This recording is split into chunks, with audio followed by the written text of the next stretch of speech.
하나님 아버지, 오늘도 우리에게 주의 말씀을 겸손히 듣고 전하게 하여 주심에 감사합니다.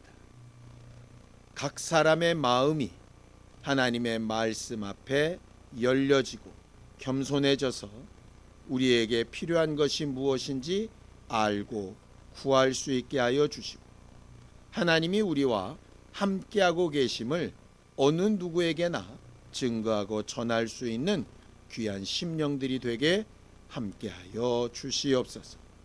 믿음으로 헌금한 손길들 위에 복을 주시고, 저들이 하나님을 사랑하고 하나님의 약속을 귀히 여겨 순종하여 싸우니 약속하신 말씀대로 복으로 역사하여 주시옵소서. 예수님의 이름으로 기도하였습니다. 아멘.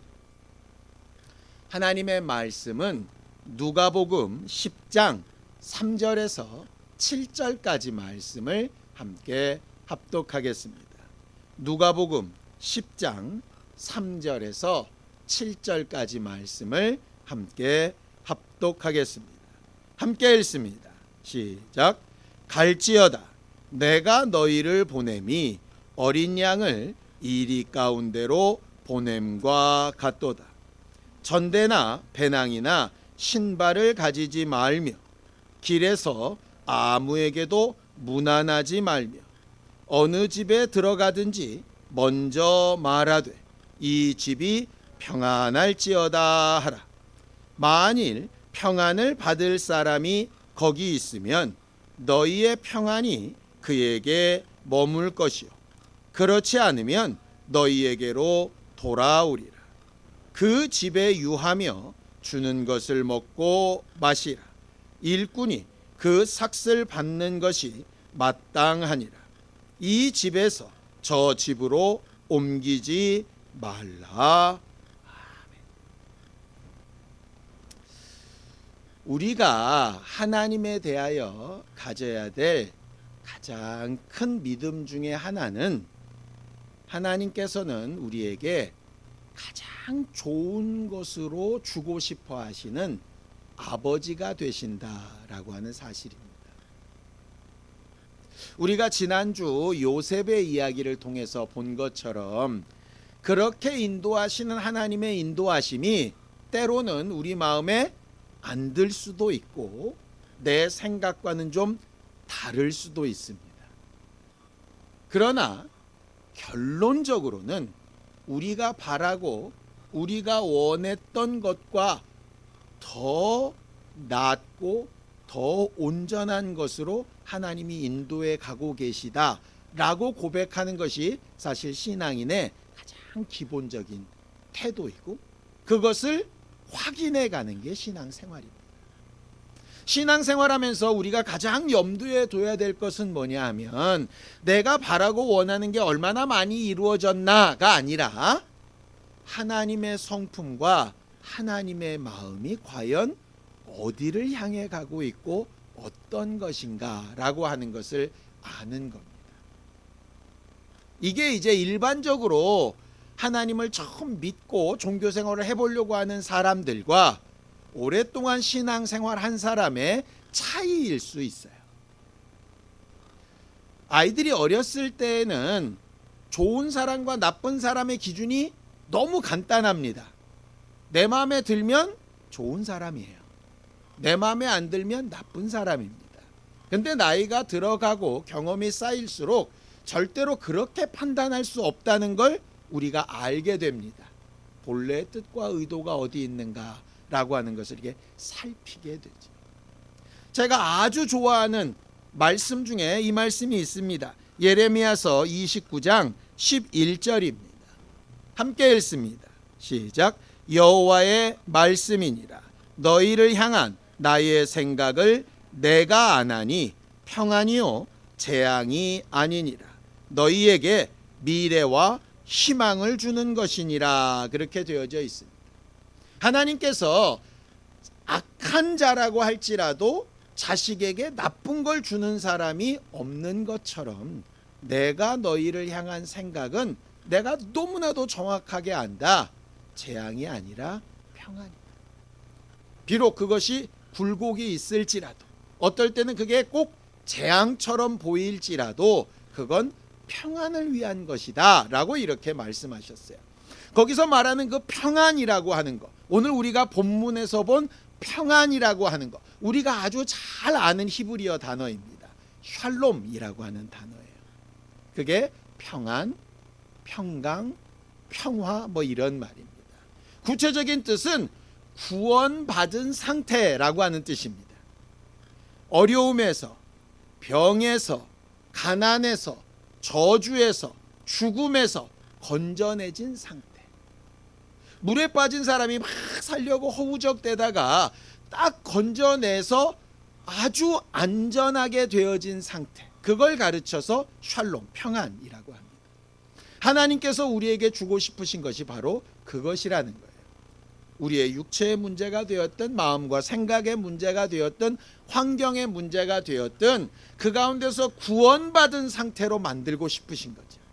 그리고 그렇게 구원하신 분이 하나님이시라고 알고 고백하게 만들고 싶으신 겁니다.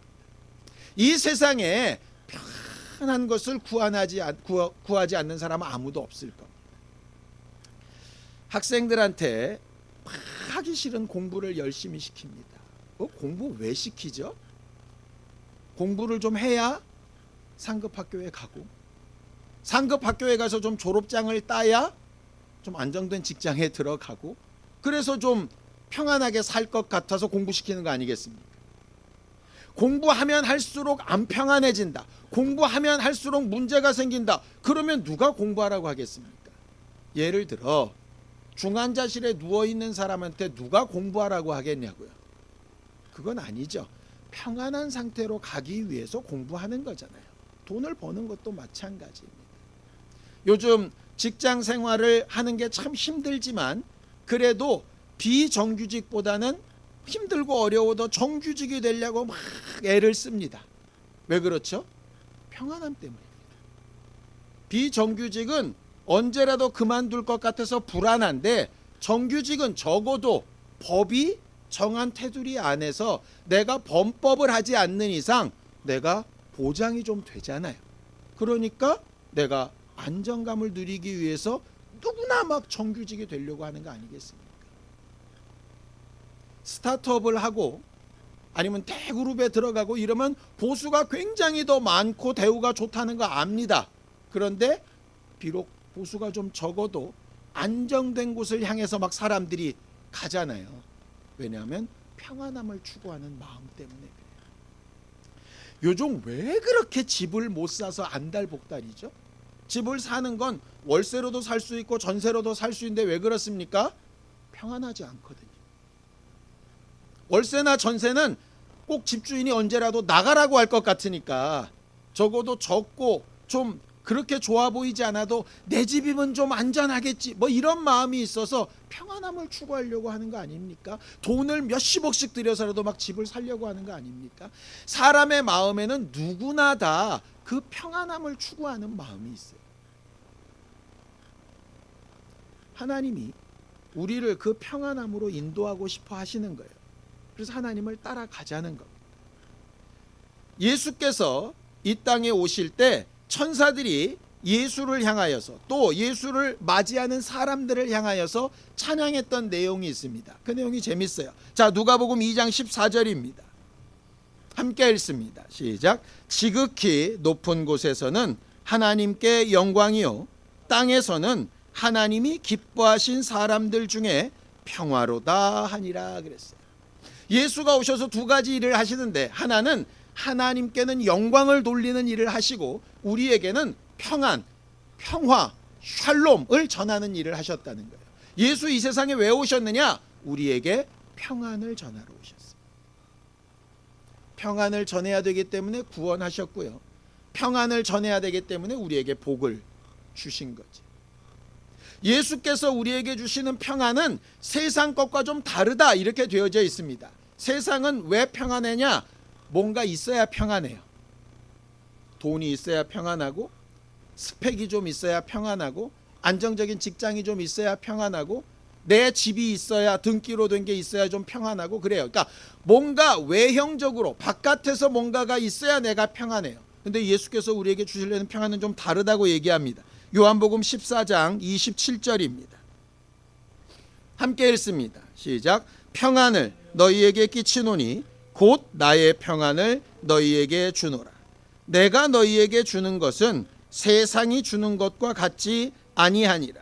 너희는 마음에 근심하지도 말고 두려워하지도 말라. 이렇게 되어져 있습니다. 아직 병이 낫기 이전이라도, 아직 물질이 내 주머니에 들어오기 이전이라도, 아직 어떤 일이 이루어지기 이전이라도 내가 너희에게 주는 평안은 세상 것과 다르게 먼저 가서 너희 안에서 일할 수 있다. 그래서 세상 사람들이 볼 때는 이상하게 볼 만큼 쟨 도대체 뭘 믿고 저렇게 평안한 거야? 이렇게 말할 만큼. 우리가 지난주에 봤던 요셉이 아주 대표적인 사람입니다. 보디발의 집에 노예로 팔려가서도 형통합니다. 다른 말로 하면 평안했다는 말이에요. 감옥에 억울하게 들어가서도 평안합니다. 갑자기 자기는 능력도 없는데 한 나라의 총리 대신이 돼서 모든 걸 결정하는 상황이 됐는데도 두려워하지 않고 평안합니다. 어떻게 그게 가능한가? 하나님이 함께 하셔서 그래요. 외적인 상황은 그렇지 않은데 안에서 내게 역사하신 하나님으로 말미암아 평안합니다. 그게 하나님께서 우리에게 주고자 하시는 평안이에요. 어떻게 그게 가능하냐 하면 예수께서 이미 불안할 수 있고 망할 수 있고 무너질 수 있는 여러 상황들을 이미 이겨놓으셨다라고 말해놓고 있어요. 자, 요한복음 16장 33절입니다. 함께 읽습니다. 시작. 이것을 너희에게 이르는 것은 너희로 내 안에서 평안을 누리게 하려 함이라. 세상에서는 너희가 환난을 당하나 담대하라. 내가 세상을 이겼노라. 이렇게 되어 있습니다. 아직 세상 살아가는 동안에는 네 주변 환경이나 육체가 100% 완벽하지 않아도 내가 이미 해결해 놓았다라고 하는 거죠. 이미 하신 일을 믿는 게 필요한 겁니다. 우리가 플라스틱으로 된 신용카드를 가지고 물건을 막 삽니다. 여러분들, 우리가 워낙 그렇게 살아봤으니까 그렇지 그거 어떻게 생각하면 너무 이상한 거 아닙니까? 우리가 흔히 쓰는 지폐가 아니라 플라스틱으로 된 카드예요. 근데 그걸 내밀었는데 물건을 그냥 주는 거예요. 내 통장에서 돈이 바로 빠져나가는 캐시카드도 아니고 지금 내 통장에 제로인데 신용카드를 내미니까 그냥 물건을 준다니까요. 왜냐? 그 카드를 발행한 사람이 지불해 주기로 이미 약속을 해놨거든요. 그러니까 받는 사람도 안전하게 받는 거고 쓰는 사람도 지금 통장에 아직 없지만 나중에 월급 들어오면 갚아야지 라고 카드를 쓰는 겁니다. 카드는 이제 익숙해지셔서 괜찮죠. 요새는 핸드폰으로도 다 결제합니다. 써본 사람은 너무 편하다고 합니다. 왜냐? 들고 다니는 핸드폰 카드 따로 안 들고 다니고 한꺼번에 하니까요. 그런데 안 써본 사람은 불안합니다. 핸드폰을 내민다고 될까? 내가 데이터가 연결이 잘 돼 있을까? 이거 괜히 안 된다 그러면 어떡하지? 에이, 그러려니 차라리 현금 쓰지? 이런 생각이 들 때가 된단 말이에요. 안 해본 사람은 믿음이 없으면 내놓을 수도 없고 사용할 수도 없습니다. 예수께서 말씀하신 평안이 바로 그런 거예요. 아직 내 통장에 들어온 게 없는데 들어올 걸로 믿고 카드로 쓰는 겁니다. 그것처럼 하나님이 주신 평안이 그렇다는 거예요. 그거를 누릴 수 있어야 하고 또 그것을 전할 수도 있어야 합니다. 하나님께서 우리에게 복과 구원이 이렇게 전해지는 통로가 되라고 하신 것처럼 우리를 통해서 그 평안도 전달이 되기를 원하십니다. 예수께서 12명의 사도를 구별하시고 70명의 제자를 구별하시고 이렇게 보내십니다. 자, 성경을 보죠. 누가복음 10장 1절입니다. 함께 읽죠. 시작. 그 후에 주께서 따로 70인을 세우사 친히 가시려는 각 동네와 각 지역으로 둘씩 앞서 보내셨다 그랬습니다. 12명의 사도도 그렇게 보내셨고 70명의 제자도 오늘 본문에 보내십니다. 뭐 어떻게 보내시느냐? 예수가 가시려고 하는 일에 앞서서 먼저 가는 존재로 이렇게 보내십니다. 이 보내신다라고 하는 말이 헬라어로 아포스톨로스예요. 그게 사도라는 뜻입니다. 사도는요, 보내심을 받은 사람이라는 뜻입니다. 전령, 사자라고 하는 뜻이에요. 얼마 전에도 중국의 외교부장이 우리나라에 사절로 이렇게 왔지요. 이번에 유엔에는 대통령과 함께 가수들도 이렇게 따라가서 이렇게 공연도 하고 이렇게 연설도 한 걸 아마 보신 분이 있을 겁니다. 그게 사절입니다. 국민을 대신해서 우리나라를 대표해서 이렇게 가는 겁니다. 가는 데는 목적이 있겠죠. 그렇죠? 하나님께서 예수를 보내신 목적이 하나님께는 영광이고 땅에는 평화였던 것처럼 예수께서 12사도와 70명의 제자들을 보내셨을 때에도 목적이 있습니다. 자, 누가복음 10장 5절에서 6절입니다. 함께 읽습니다. 시작. 어느 집에 들어가든지 먼저 말하되 이 집이 평안할지어다 하라. 만일 평안을 받을 사람이 거기 있으면 너희의 평안이 그에게 머물 것이요 그렇지 않으면 너희에게로 돌아오리라. 이렇게 되어져 있죠. 제자들을 왜 보내셨느냐? 평안을 전하러 보내셨습니다. 평안을 전하는 일에는 여러 가지 일들이 있었습니다. 복음을 전하는 일, 병자를 고치는 일, 뭐 여러 가지 것들이 있었죠. 문제는 뭐냐? 평안을 막 전하는데 전하는 평안이 누구에게나 다 임하느냐? 그렇지 않다는 데 문제가 있어요. 나는 평안을 계속 이야기하는데 듣는 사람에 따라서 어떤 사람은 평안을 받기도 하고 어떤 사람은 못 받기도 하는 거예요. 여러분들, 그릇은 여러 가지 종류가 있습니다. 대접도 있고 쟁반도 있고 소쿠리도 있고 채도 있습니다. 얄팍하게 담기겠지만 쟁반이나 접시에도 물은 담깁니다. 많이 안 담겨서 그렇지. 양동이나 사발, 대접 이런 건 물을 많이 담겠죠. 그런데 아무리 깊은 소쿠리나 아무리 옆이 아주 높은 채에는 물이 절대로 담길 수가 없습니다. 왜냐하면 기본적으로 담을 능력과 기능이 없기 때문에 그래요. 오늘 성경에 그 얘기를 하는 겁니다. 예수를 보내시고 제자들을 보내시고 지금처럼 목사를 통해서 또 믿는 자들을 통해서 평안을 전하기 원하시는데, 우리가 그렇게 바라는 평안을 전하기 원하시는데 마음도 평안하고 육체도 평안하고 환경도 평안하고 하는 걸 전하시는데 어떤 사람에게는 먹히고 어떤 사람한테는 안 먹힌다는 거예요. 먹히는 경우가 누구냐? 성경은 오늘 뭐라고 얘기하느냐? 평안을 받을 사람이 있으면, 그 말은 평안을 받을 만한 사람이 있으면 임할 거다 이렇게 되어 있습니다. 그럼 평안을 받을 만한 사람이 누군지 알면 그런 사람이 되면 되겠죠. 그 평안을 받을 사람이라고 하는 말이 평안의 아들 이렇게 되어져 있습니다. 우리가 하나님의 아들이라고 하는 말은 하나님의 특성을 가진 사람이란 뜻입니다. 평안의 아들이라는 말은 평안의 특성을 가진 사람, 평안을 소유하고 사용할 만한 가치가 있는 사람, 이런 뜻입니다. 아주 쉽게 예를 들게요. 여러분들, 신용카드를 내가 발급받고 싶다고 다 발급받을 수 있는 건 아닙니다. 그렇죠?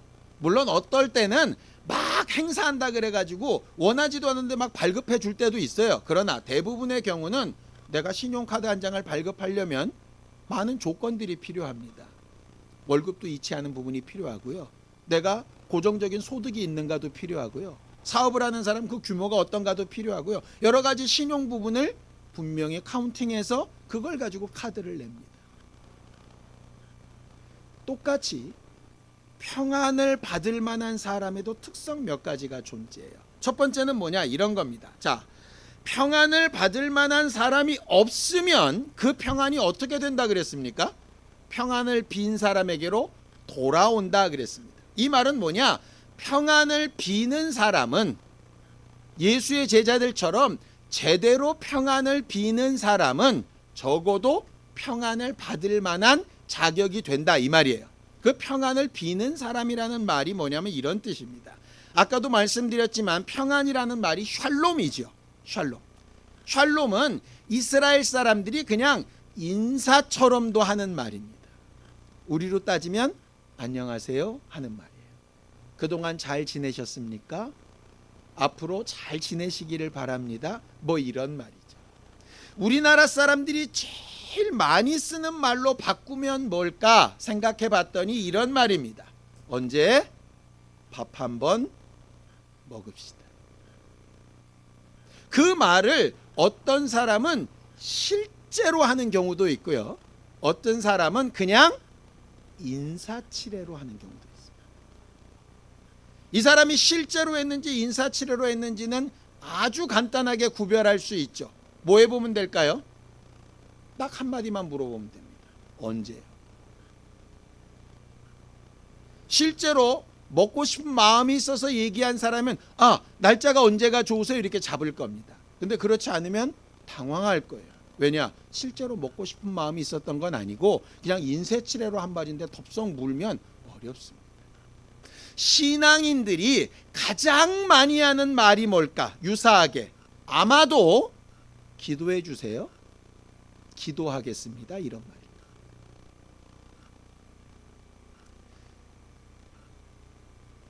목사이지만 너무 죄송한 말씀을 드릴게요. 저도 기도 부탁을 이렇게 하는 경우들이 있습니다. 근데 정말로 이분에게 부탁하면 기도할 거라고 내가 아주 확신이 있어서 부탁을 하는 경우도 있고요. 제 사정을 말하다가 그냥 안타까워 하시길래 기도해 주세요. 그렇게 말하는 경우도 있습니다. 어떤 사람은 정말로 기도할 줄 믿고 내가 정말 마음을 다해서 내 자신을 설명하고 기도해 달라고 하는 경우도 있고 그냥 이 상황을 이제 대화 끝 이런 말로 기도해 주세요. 이렇게 하는 경우도 있습니다. 목사이지만 기도하겠습니다 하는 말을 정말로 마음을 다해서 안타까워서 제가 정말 기도하겠습니다. 이럴 때도 있고요. 그냥 이 대화를 마치고 싶어서 기도하겠습니다 할 때도 있어요. 문제는 뭐냐? 마음을 다해서 실질적으로 하는 경우에만 평안이 임한다. 복을 말하고 복을 증거할 때에도 실질적으로 말하는 사람, 하나님의 말씀과 약속이 실제로 믿어져서 말하는 사람, 그럴듯하게 말하는 사람 말고 인사치레로 말하는 사람 말고 그냥 남들이 하니까 똑같이 하는 것 말고 진짜로 그렇게 하는 사람, 그게 평안을 받을 만한 사람. 평안을 빌 때, 손을 얹어 축복할 때, 원수를 내어 쫓을 때 받을 만한 사람은 그 말하는 사람처럼 그 가치를 그대로 인정하는 사람이라고 하는 것입니다. 목사는 설교할 때 그럴 것 같아요. 정말로 내가 믿고 그렇게 설교하는 것과 그럴 것이다, 그럴듯하게 꾸며서 말하는 것에 분명한 차이가 있고, 말씀을 듣는 사람도 그 말씀을 정말로 아멘으로 받는 사람도 있고 그럴 수도 있겠다라고 받는 사람의 차이가 분명히 존재하는 거죠. 하나님은 우리에게 평안을 주기 원하시는데 받을 만한 사람이 그것을 가치를 제대로 인정하는 사람이라고 하는 뜻입니다.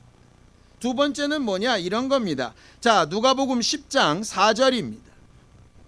함께 읽습니다. 시작. 전대나 배낭이나 신발을 가지지 말며 길에서 아무에게도 무난하지 말라, 이렇게 돼 있습니다. 이게 뭡니까? 그렇게 평안을 비는 사람이 말만 그렇게 하는 것이 아니라 실제 삶도 전대나 배낭이나 신발이나 자기가 아는 사람을 의지하는 게 아니라 하나님의 약속을 더 많이 의지하는 사람이란 뜻입니다. 저는 창세기 내용 중에 야곱이 엄마랑 작당을 해가지고 아버지 이삭을 속여서 축복받는 사건을 생각해 봅니다. 이삭이 나중에 에서를 통해서 알게 되었어요. 자기가 속아서 잘못 축복했다는 걸 알게 되었습니다. 그때 에서가 얘기하죠. 아버지가 속아서 한 거니까 아까 빈 복 무효로 치고 나한테 다시 축복해 달라고. 그런데 이삭이 뭐라 그러느냐? 그럴 수 없다. 내가 비록 속아서 한 일이지만 내가 그때 야곱에게 손을 얹고 하나님의 이름으로 복을 빈 건 진심이었고 하나님이 들으셨기 때문에 내 임의로 바꿀 수 없다. 지금 생각하면 너무 고지식한 거예요. 아니 그 좀 상황을 보면 그냥 무시하고 그냥 무효 그래 놓고 바꿀 수도 있지 그걸. 그런데 이삭의 믿음은 그랬다는 거예요. 왜냐? 자기 아버지가 자기를 바치는 일에 그렇게 좀 무식해 보일 정도로 하나님 앞에서 정직했던 것처럼 자기도 그렇게 믿음을 배웠기 때문에 그랬어요. 거기 보면요, 아무에게도 무난하지 말라 이렇게 되어져 있습니다. 이걸 가지고 질문하시는 분들이 있어요. 아니 어차피 전도하러 가는데 아는 사람 만나면 그 사람하고 이렇게 전도하는 게 훨씬 편하지, 아무도 모르는 사람한테 가서 평안을 전하고 전도한다고 누가 받겠습니까? 그건 내 생각이라는 거예요. 그러니까 우리가 뭘 전도하거나 하나님의 일을 하거나 이렇게 할 때 내 아는 사람이 누가 있었지, 과거에 나랑 관련 있는 사람이 누가 있었지, 이런 거 생각하게 됩니다. 그게 잘못됐다라기보다는 그건 일반적으로 세상에서 쓰는 방법이에요. 거래를 따낼 때도 저 사람 학교 어디 나왔지, 고향이 어디지, 누구 친구 누구랑 어떻게 사돈의 팔촌으로 아는 사람 없나, 이렇게 찾아가잖아요. 그런데 평안을 받을 만한 합당한 사람이라는 얘기는 그런 조건이 안 갖춰져 있어도, 예를 들어 내 생각에 나는 스펙도 없고 상황도 여의치 않고 지금까지 살아왔던 삶도 그렇게 대단하지 않지만 하나님이 나를 그렇게 쓰시겠다면 하나님이 하실 거라고 믿는 믿음으로 한다는 얘기, 그게 평안을 받을 만한 사람이라는 얘기. 이 집에 평안이 있을지어다, 제가 예수 이름으로 축복합니다 할 때 축복은 무슨, 아유 나 같은 삶이 뭐, 이런 사람은 절대로 평안과 복에 무관한 사람일 수밖에 없다. 여기서 한 걸음 더 나아가면 우리가 구원을 받아들이고 예수를 믿게 되는 상황과 똑같은 상황이 벌어집니다. 요한계시록 3장 20절입니다. 함께 읽습니다. 시작. 볼지어다 내가 문 밖에 서서 두드리노니 누구든지 내 음성을 듣고 문을 열면 내가 그에게로 들어가 그와 더불어 먹고 그는 나와 더불어 먹으리라. 평안에 합당한 사람은 내 지금 사정이나 상황이나 환경보다 하나님의 약속하신 말씀과 비는 자의 평안과 복에 권위를 더 두고 마음을 열고 그게 그렇게 되어지기를 사모하는 사람이라는 뜻입니다. 예수님 시대 때에 예수님 하나님의 아들을 직접 눈으로 보고 그를 손으로 만지고 그가 하시는 말씀을 직접 듣고 그가 나타내신 역사들을 수없이 많이 봤던 사람들이 있었습니다. 그렇죠? 그런데 그 중에 다 구원을 얻고 다 복을 받고 다 이적을 체험하고 다 하나님께서 주시는 평강으로 평안했던 사람이 있었나요? 그렇지 않았습니다. 다 자기 나름대로 절반쯤 탔고 3분의 1쯤 열고 자기가 원하는 만큼씩만 받아들이는 거예요. 어떤 사람은 아예 닫아 걸고 예수를 잡아 죽이는데 앞장서기도 하죠. 물론 반대의 경우도 있습니다. 사도 바울처럼 예수 믿는 사람들을 잡아 죽이는 일에 몸부림치다가 한순간에 마음과 생각이 열려서 예수의 사도로 이렇게 쓰임받은 바울 같은 사람도 있죠. 하나님께서 은혜를 쏟아 부으시고 평안과 복과 하나님의 구원을 쏟아 부으셔도 열지 않으면 불가능합니다. 그게 평안에 받을 합당한 사람. 평안을 비는 자가 그 마음이 열려지도록 신뢰감을 줘야 되는 이유, 그게 우리가 잘 살아야 되는 이유. 부자가 돼서 산다는 의미가 아니고요, 우리가 제대로 신앙인처럼 살아야 되는 이유가 그것 때문이에요. 우리가 다른 사람이 평안과 복과 구원을 얻을 수 있도록 마음을 열게 하는 일은 되게 힘든데요, 그 마음을 닫게 하는 일은 너무나 쉽습니다. 말 한마디로도 가능해요. 여러분들 그런 거 느껴보시지 않았어요? 어떤 사람에게 내가 신뢰를 얻을 때까지는 엄청난 시간과 노력이 듭니다. 그런데 그 사람을 실망시키는 데에는 1초도 안 걸려요. 예수께서 직접 오셨는데도 100% 사람들이 다 마음을 열지 않았으니 우리를 통해서 마음을 여는 사람들이 엄청나게 많을 거다, 그렇게는 생각하지 않습니다. 그러나 적어도 내가 복을 빌고 내가 구원을 말하고 내가 복을 이야기할 때, 내가 기도하겠습니다 라고 할 때 그는 어떨지 모르지만 적어도 그 말을 하고 있는 나는 그 평안과 복과 기도의 응답을 얻을 수 있는 마음의 상태가 되어야 되지 않겠습니까? 오늘 그 말을 하고 싶은 겁니다. 왜 이렇게 전도가 안 될까? 왜 내 가정에선 변화가 안 일어날까? 왜 내 자녀들은 뭔가 뒤바뀌지 않을까? 뭐 많은 고민과 염려가 있을 줄 압니다. 오케이, 괜찮습니다. 그런데 그것보다 더 중요한 건 그걸 지금 전하고 말하고 있는 나는 어쩌고 있냐 이 말이에요. 샬롬이라고 하는 인사처럼 인사치레만 하는 사람인지, 아니면 내가 하나님의 약속도 믿지만 그것보다 더 신뢰할 만한 뭐 다른 것들이 혹시 있지는 않은지, 문을 안 열지는 않고 열기는 열었으나 활짝 열고 들어와서 내 안에 주인 되세요 하는 정도는 아니고 딱 요만큼만 들어와서 역사해 달라고 말하고 있는 것은 아닌지 우리 자신을 좀 돌아볼 필요가 있습니다. 우리가 아예 구원도 모르고 아예 복도 모르고 아예 평안도 모르면 어쩌면 괜찮을지 모릅니다. 그런데 구원도 좀 맛보고 복도 좀 맛보고 평안도 좀 맛봤어요. 그러니까 아예 모르쇠는 아니에요. 믿음이 아예 없는 건 아니에요. 그렇다고 평안을 늘 받을 만한 그런 상태도 아니에요. 그런데 뭔가 된 것처럼 착각하면서 사는 거예요. 그래서 상황 따라 기뻐했다 슬퍼했다, 하나님은 이미 평안을 주셨다 그런데 그것이 영향을 미쳤다 못 미쳤다 왔다리 갔다리 하는 거죠. 육체로 있는 동안에 우리는 늘 그것을 반복하게 될 겁니다. 저도 그렇고 여러분도 그렇고 그럴 겁니다. 100% 완벽하게 예수처럼 살 수 없다는 거 우리가 인정해야 된 거 맞습니다. 그러나 매 순간 한 번쯤 더 생각해 봤으면 좋겠어요.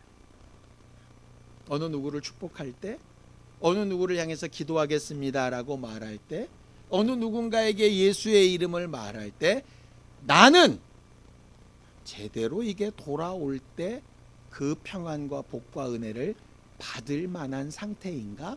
우리 자신을 좀 돌아봤으면 좋겠어요. 그럴 수만 있다면 우리는 예수님만 제대로 바라보며 살고 있는 아름다운 인생이 아마 될 수 있을 겁니다. 자, 성경을 또 한 군데 보죠. 누가복음 10장 7절입니다. 함께 읽습니다. 시작. 그 집에 유하며 주는 것을 먹고 마시라. 일꾼이 그 삭슬 받는 것이 마땅하니라. 이 집에서 저 집으로 옮기지 말라, 이렇게 되어 있습니다. 이 말이 예전에 정말 이해가 안 될 때가 있었습니다.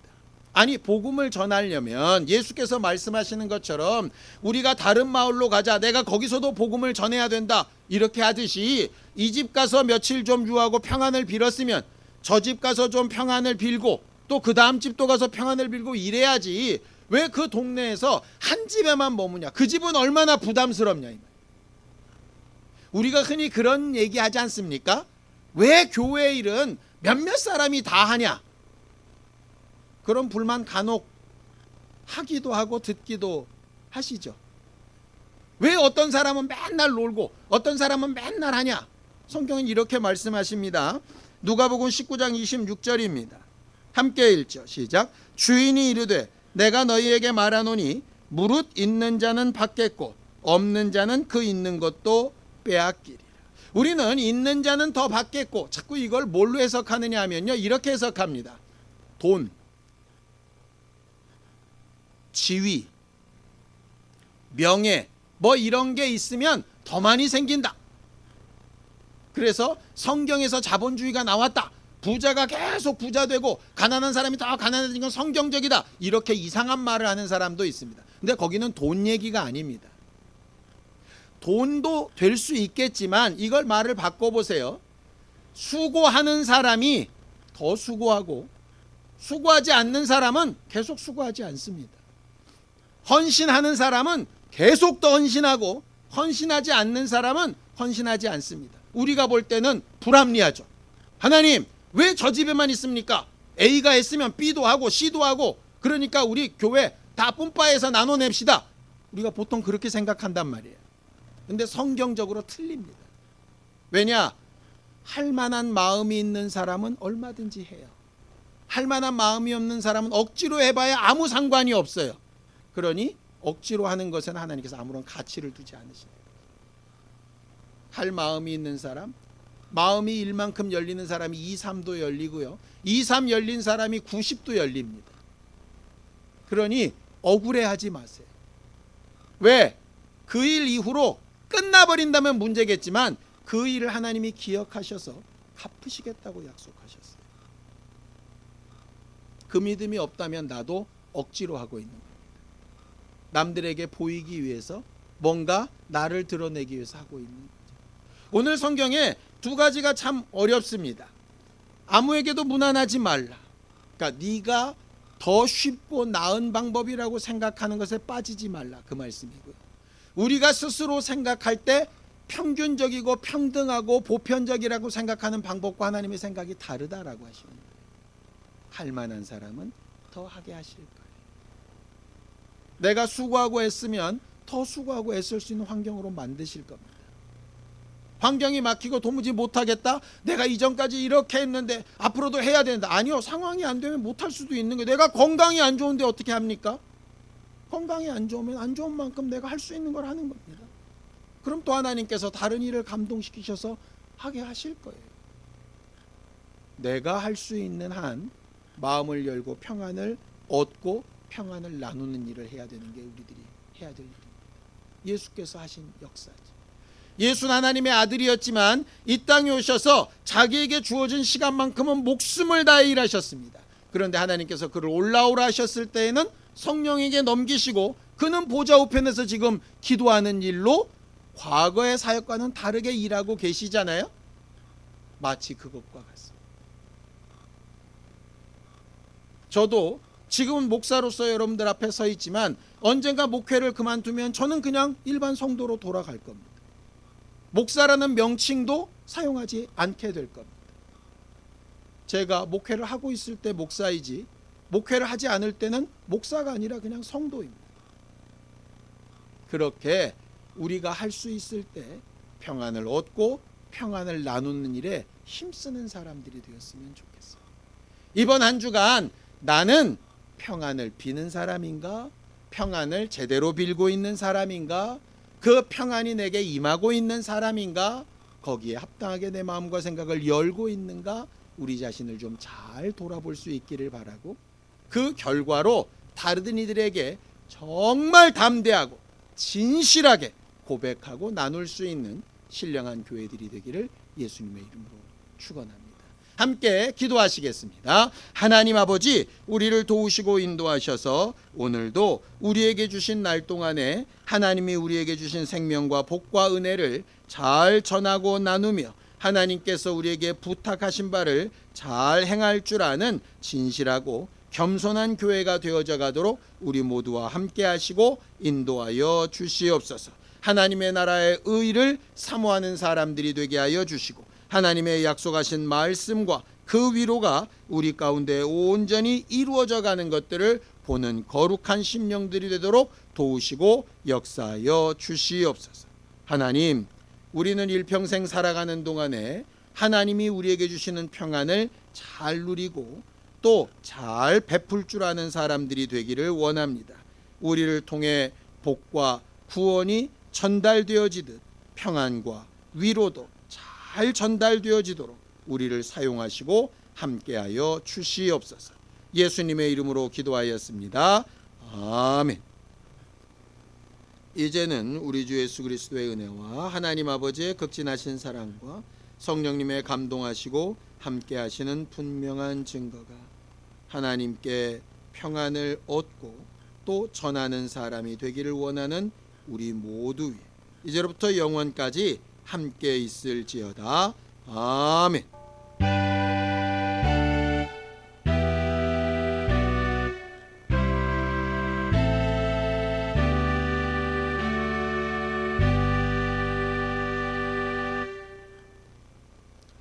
우리 예배 받으신 하나님 앞에 감사하는 박수 하시고 끝내겠습니다. 수고하셨습니다. 감사합니다.